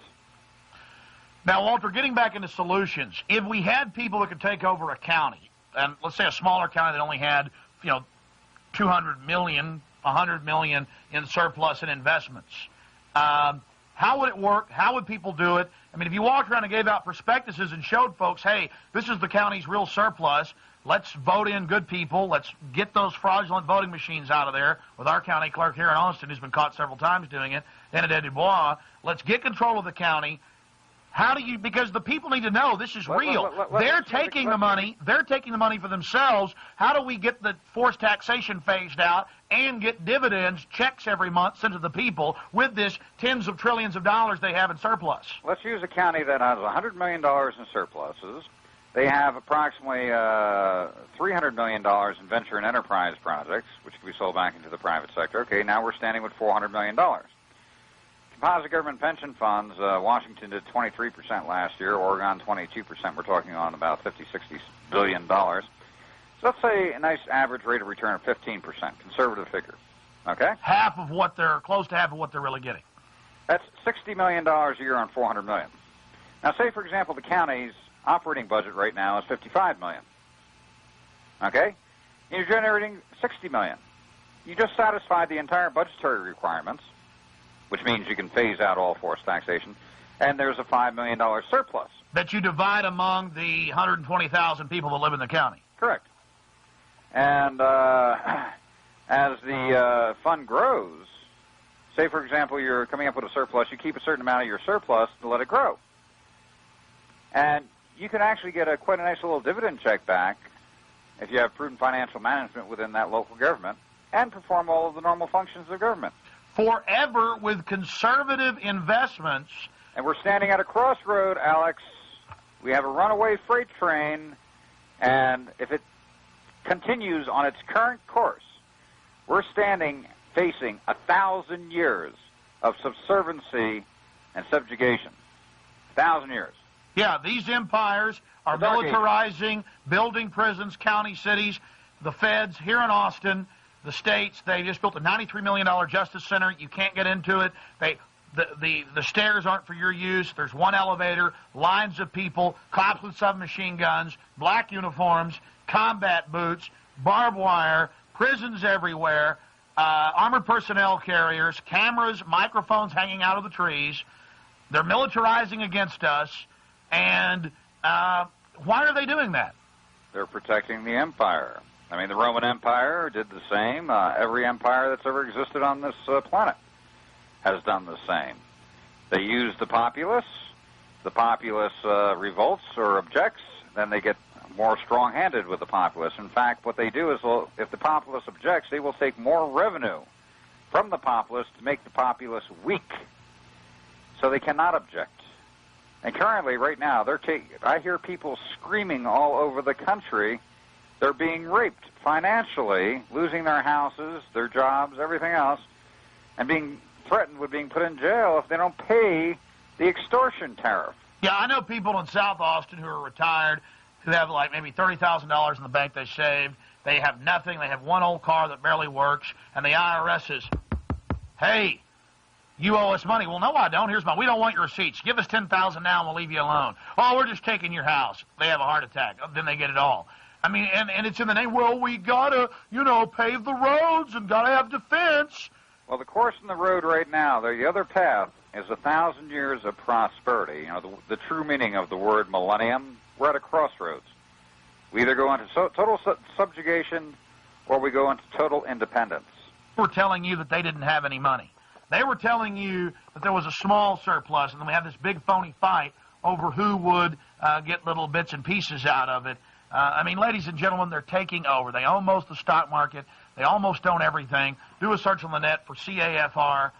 You'll get the government's own sites everywhere. What is essential at this point in time, Alex, is to get a model up on the playing field. Once the model is up, by example, the game is over. So get a city or county, preferably a county, to do it. Show people taxation phased out in 3 years. Show people with surpluses on top of that. Show them the fraud, that they really own everything, and that we supposedly own this country, and that everybody else will follow suit. If not, we're enslaved. You are the leaders out there. You better take action on this, ladies and gentlemen. It's up to you. Thank you for joining us, Walter Berian.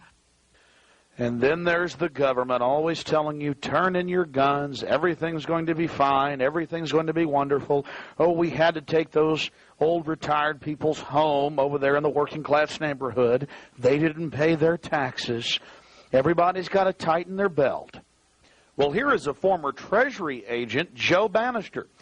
In the last 2 years, Mr. Bannister has gone public on national television, in the newspapers, you name it, about how the IRS is a collection agency for the private, run-for-profit Federal Reserve that's, well, running this whole comprehensive annual financial report scam that we've just exposed. Oh, yes, ladies and gentlemen, more and more Americans are fighting this and coming out against the developments. It's time for you to join the team. Many hands make light work. The IRS is a criminal organization. The 16th Amendment was never ratified to give you the income tax. You pay your taxes to the private banks. It's called the New World Order. And now they want to THX 1138 you. That is, dumb you down 110%. Well, we're here in Northern California, and a few weeks ago on my radio program, we talked to Joe Bannister. In fact, his story's starting to gain a lot of attention. There's going to be an article in Media Bypass, and he's been doing a lot of radio interviews with people that are interested in the truth of what's really happening. He also has a website that contains the letter that he wrote to the IRS Commissioner, Charles Rossetti. And again, his name is Joe Bannister, and he was a special Treasury agent assigned to the IRS to investigate people that were filing fraudulent tax returns or simply hiding assets. And thanks a lot for spending some time with us, Mr. Bannister. God bless. Thanks, Alex. Basically, just start out and tell us a little bit about yourself and how you stumbled upon the truth. Well, I started out as a CPA. I worked in public accounting, and I decided that I wanted a little more excitement, and I decided to become a law enforcement officer in the federal government. Well, the Internal Revenue Service is... His job is to collect income taxes and some excise taxes. And the Criminal Investigation Division, of which I was a part, investigates criminal violations of those tax laws. And when did you start to, well, tell us how it all began. What made you first want to investigate the Internal Revenue Code yourself and not just take the manuals and the codes that you used when investigating tax evaders? Well, in December of 1996, I was listening to the radio here in the Bay Area, and I heard a lady named D.V. Kidd come on the radio, and she started saying some very unbelievable things, like the income tax was voluntary, that the 16th Amendment was never ratified, and that that federal income taxes don't go towards providing revenue for the U.S. government. And I thought those claims were awfully outrageous, but she was talking about it on a radio show hosted by a man who I trusted, and that made me want to dig deeper and see what it was she was saying and what evidence she had to back it up. Absolutely. And so, in 1996, you started investigating. How long did you investigate before you came to your conclusions? A little over 2 years. So I basically my investigation ended right about the time I was forced to resign. Can you tell us that story and also get into some of the things that you uncovered that are historical?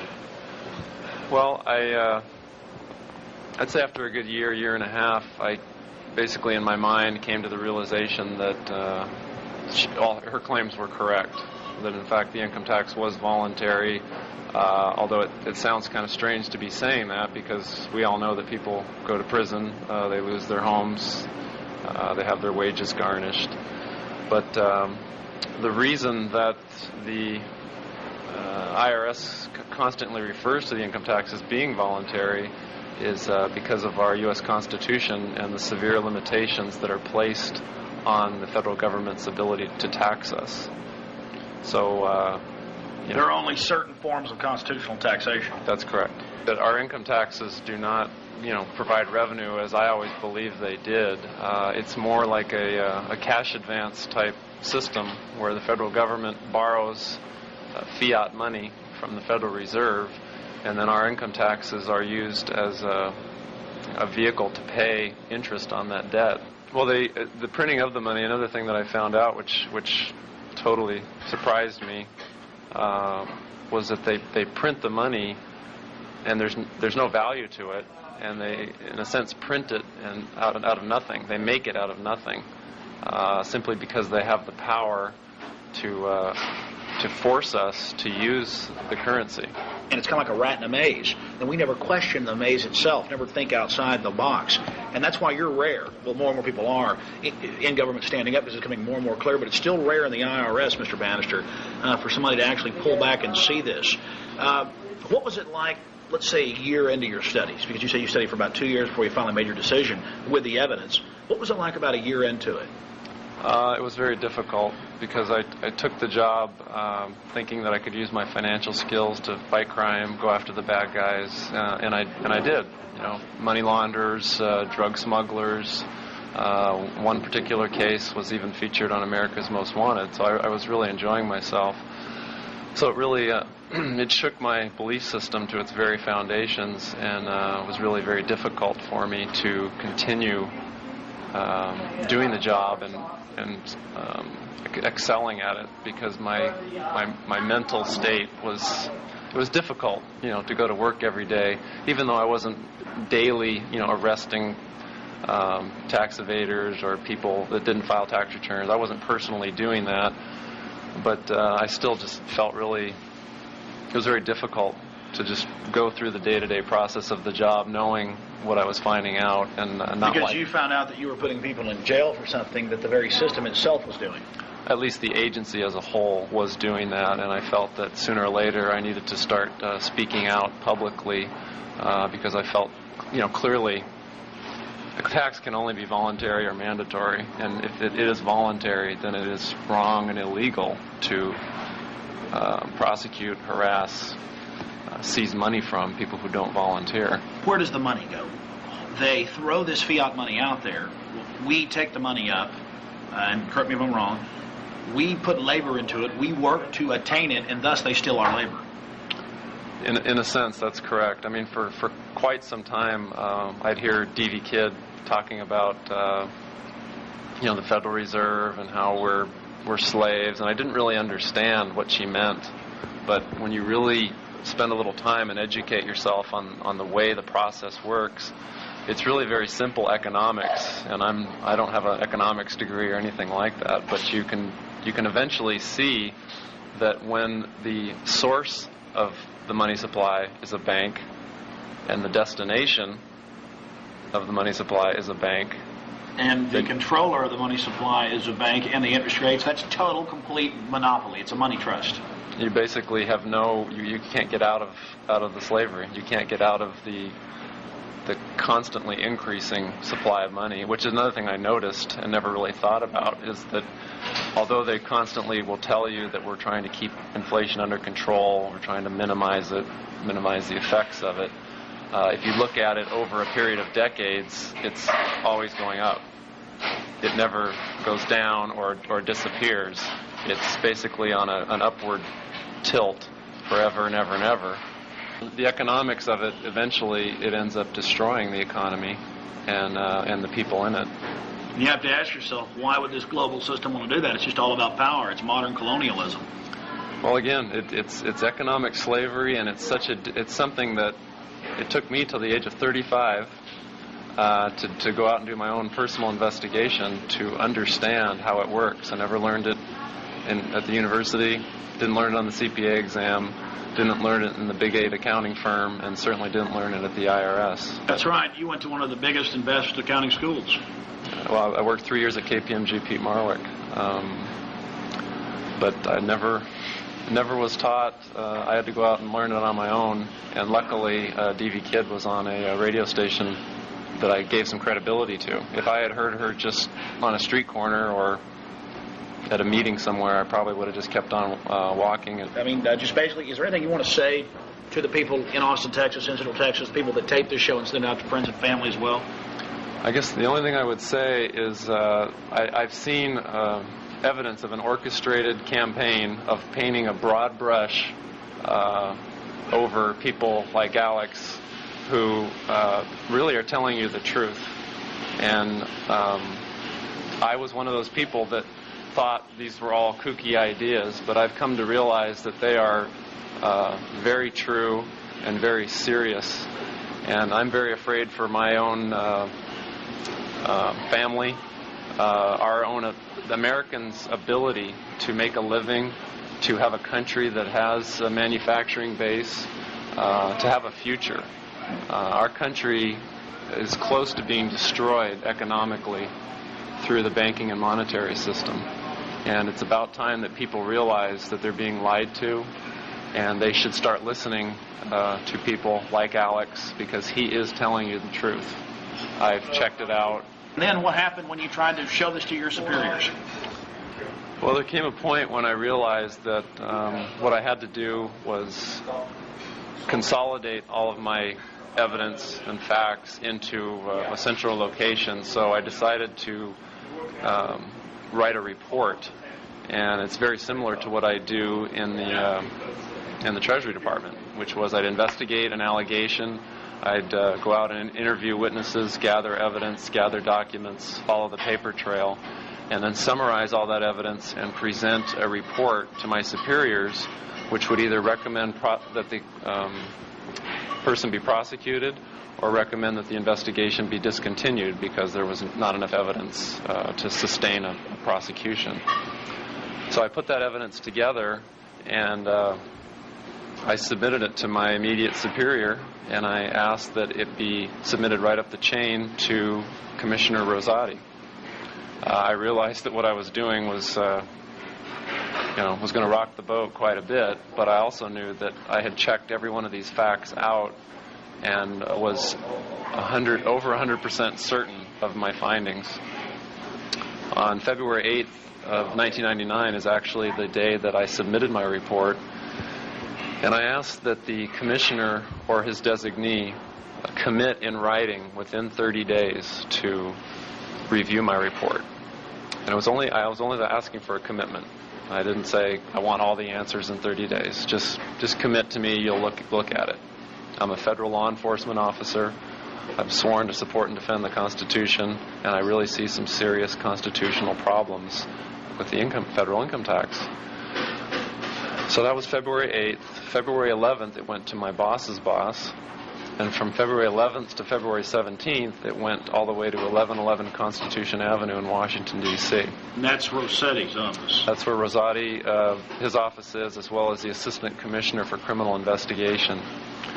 And I was told that my report not only went to Constitution Avenue, but at a minimum, the Assistant Commissioner for Criminal Investigation was aware of my report and the basics for what I was presenting. Believe me, your report went right to Alan Greenspan. Or a word of it, a briefing did. Well, it turns out that on the, let's see. Well, see, that's the one thing they guard is at the upper levels is the great evil. And the one thing they cannot deal with, that they cannot stop, is credible people from within their system coming out against them. And now you're doing magazine interviews and radio interviews, and you've got the evidence, you've got your website up. Listen, what would you say, before we finish the story, what would you say to the other IRS agents and the other law enforcement out there about this? I mean, you've taken a real risk here in what you've done. I'm taking an incredible risk, but I believe that the risk of doing nothing is even worse.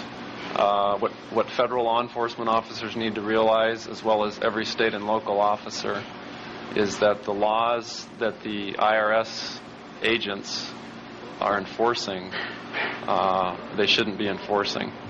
And I don't believe that they should be cooperated with. If somebody is being prosecuted for failing to file a tax return, and they have done the research and found that there is no requirement to file a tax return, then I feel it's morally and legally wrong, for that person to be pursued, investigated, and prosecuted. You're saying it's color of law is what's being used. The whole thing's run out of ignorance. People just don't know. They really think, look at those kooks, those weirdos, those liars, until you investigate. That's right, and I feel bad that I spent time thinking those things, but it was out of ignorance.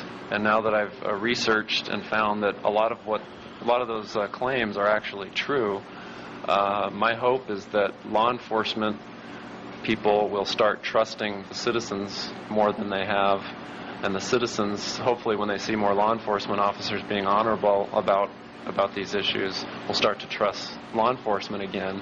And we can get back to a country where there's a lot of trust between the government and the governed, because it's only with the consent of the governed that the government exists. I'm trying to hope that you guys can tune out from the sports and the bedlam and the diversions for just 5 minutes and realize what we're trying to tell you here.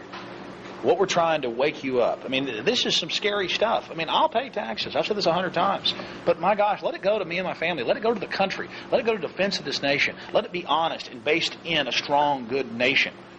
But if it's going to private banks and they feed it back into the cycle of slavery and there's no way to get out of this debt pit. In fact, as an accountant, Mr. Bannister, explain the whole debt pit. I mean, explain how there's no way to dig yourself out of this fiat system. I mean, you've basically said it right there. It is a pit, and you never get out. You pay interest. You pay the sweat of your brow barely pays the interest on the debt. It never goes away. It's like indentured servitude. It's like indentured servitude. It's literally, as you work, you keep hoping for the day that debt is paid off and you are free. But it'll never come with the system as it stands. I mean, I remember agents going to so-called tax protester meetings, to get intelligence and find out what's going on. And I remember them coming back and laughing at, the kooky stuff that they were talking about. And, so that was just the general feeling that had been inculcated into people's minds. And it took me a couple of years to find out. But it in fact... Now, that's right. You talked about D.V. Kidd and other writers and her pamphlets and the executive orders they listed and the laws, the case law. What happened that first time whenever you went to the law library? Because you told that story on the radio, and I thought it was interesting. That I expected to find that it was all baloney, that they referred to court cases that didn't exist, or they took court cases out of context. And I found that every court case that she referred to, or any of the people that she had in her book list referred to, were correct, and they were right in the law library. And how did that make you feel? I guess you wanted to dig deeper. Yeah, because I had been taught, or at least led to believe, that I would immediately find the error of the evidence, that it wouldn't be there. So they actually told you these guys are nothing but liars, you can't trust them. Yeah, why bother looking? There's no sense in even looking into it, because it's a bunch of useless, out of context arguments that have been strung together, and they don't make any sense. Mr. Bannister, have you got any calls since you've gone public and been doing all these radio and magazine interviews? Have you got any calls back from the IRS? No, but I do have a lot of support within the IRS. There's, like I said, there's a lot of good people in there, and they are supportive of me. Of course, there's some that don't understand, but they haven't read any of the evidence either. So you're a good example. Again, I mean, if you realize what you've done here, it's so good. If we can convince the people in the mechanisms of enforcement that they're enforcing something that's criminal, we can try to get back to that constitutional form of taxation and have a strong country. Well, I don't know if you're probably familiar with a gentleman named Jack McLam. Yes, Police Against the New World Order. I understand that he's not well liked by government officials, and I've met him a number of times, and I find him to be a very gentle man, and somebody that just wants the Constitution to be followed. He's not a criminal. He's a highly decorated Vietnam veteran, the most highly decorated police officer in Phoenix, Arizona history, and he was at the top. I mean, they loved him in the community. They were talking about him going for chief, all the rest of this stuff, and finally he found out about drug running and things and corruption and tried to speak about it, and he got fired. And the thing about Jack is he's got a little saying that tyranny will come to your door in a uniform, and I can't think of a more true statement, and especially coming from me, who kicked down a lot of doors and did a lot of search warrants and searched through a lot of drawers and files and under beds, that's exactly how tyranny will come to your home, is in a uniform or with a bulletproof vest on or with a 6 Sauer 9mm as I carried. And again, it's up to you guys out there in America, the police, the SWAT team commanders, You ought to ask yourselves, is it the crack dealer on the corner, or is it the white-collar criminal that you're worried about, the guy that's selling old ladies junk bonds? Or is it just the family that can't put the kids through school because of the federal income tax that goes right to the Federal Reserve? Again, that's true. Private, run for profit. You know, we've aired the actual training videos the IRS has, or pieces of it, where they admit that it goes right to the Federal Reserve. In fact, more and more, they're just admitting the truth, aren't they? They're just flagrantly out there flapping it in our faces.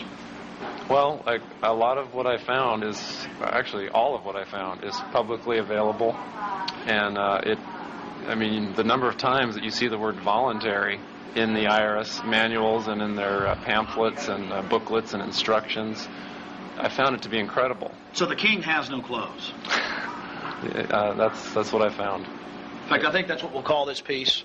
The king has no clothes. Joe, anything else? And God bless you. You know, Joe worked hard today at the accounting firm he's working at, and we were in Northern California covering Operation Urban Warrior.